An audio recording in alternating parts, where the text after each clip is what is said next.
Hey Diamonds, it's Jamequa Stevens, and today I'm going to share with you my experience as a substitute teacher. Now before I get into this video, I would like to say that you have to keep in mind that a lot of students are going through things that are much bigger than you. They're going through stuff at the school, they're going through stuff at home.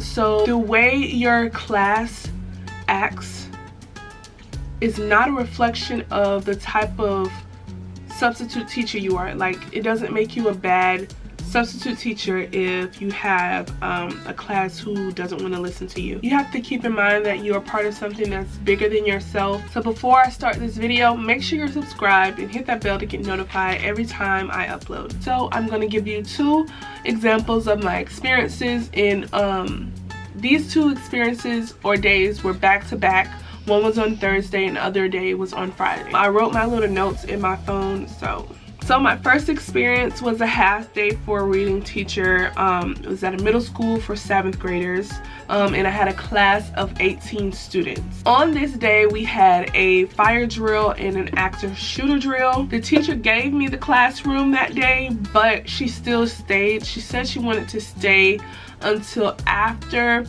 the drills were over because they were like grading her, and if the students acted out, she would get in trouble. She also warned me that her 6th and 7th period liked to act out when she had substitute teachers.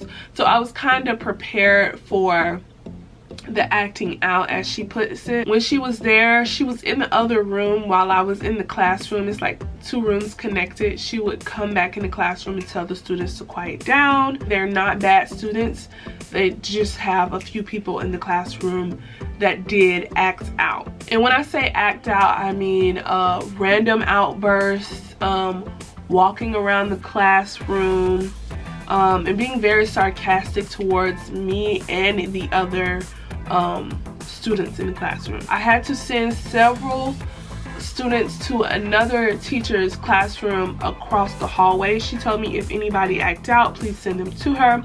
So that's what I did. I sent them to her. She said that she was going to write up anybody I sent to her because they should know how to act. So I was sending the students off, and one of the students didn't want to go to our office, so he was like, I'm gonna go to the office and tell on you. So I was like, okay. So I called the office and I let them know what happened. By the time he got to the office, they told me that he was going to be sent back to the classroom, but he didn't show up. They also said he'll either be in the classroom or not. I honestly didn't know what to do with that situation, but I'm like, okay, a student's not acting right in the classroom, but you want to send them back, but you know, it is what it is. So the teacher only left them one reading assignment, and it was like to read these magazines and answer the question at the end of each article. Some of the students did do the assignment. I do have to say that by the end of the day, they weren't listening, they weren't staying in their seats, they were just roaming around the classroom. I constantly told them to sit down. Please stop interrupting other students while they're trying to complete their assignments. But I could not get through to several students in the classroom, and it was very hard for me to keep the classroom under control. Overall, I would say it was a good day, but now I know how to handle situations where the class isn't listening. So yeah, does it make me want to stop teaching? No, it's just some students aren't going to want to listen.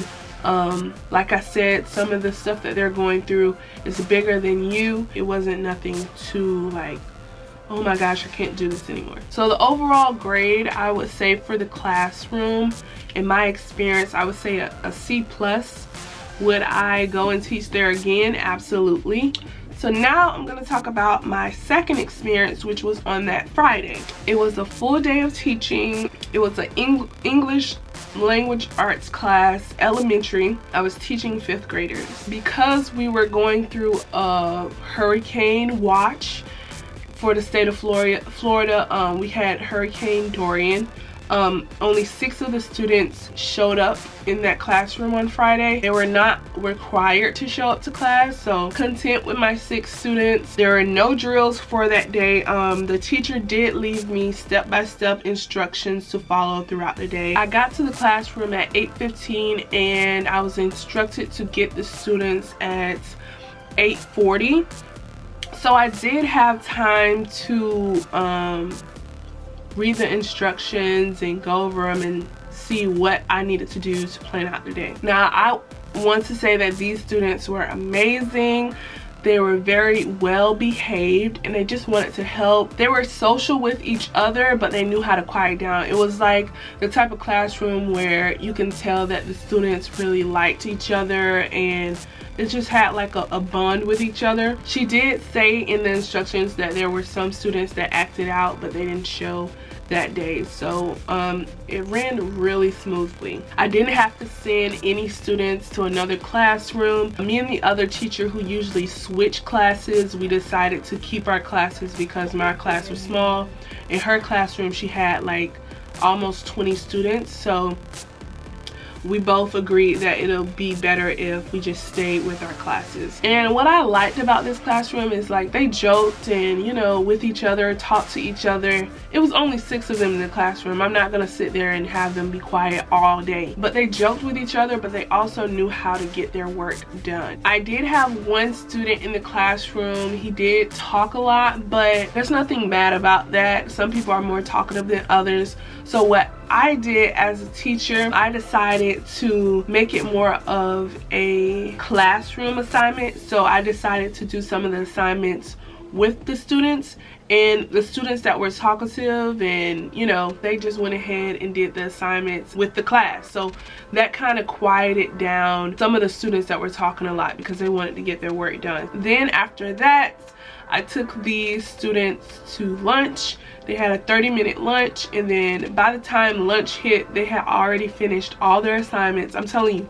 these kids were ready to finish their work. So since they finished their work, all of their work for the day before lunch, I let them come back to the classroom after lunch to play educational games on the laptops. So they were really happy about that. I also got to use an overhead projector for a few of the assignments. I haven't used an overhead projector in forever. Yeah, I had to use an overhead projector. I had to call the office for assistance, y'all. Overall, it was an amazing day. I really enjoyed the class. The overall grade for this classroom, I would say, is an A+. I really love this classroom, and I want to put this in perspective.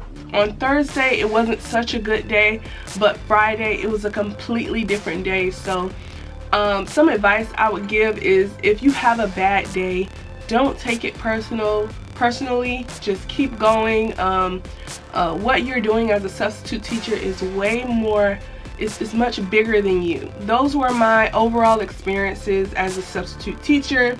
If you have any more questions, please leave them in the comment box below. Thanks for watching this video, and I'll talk to you loves later. Bye.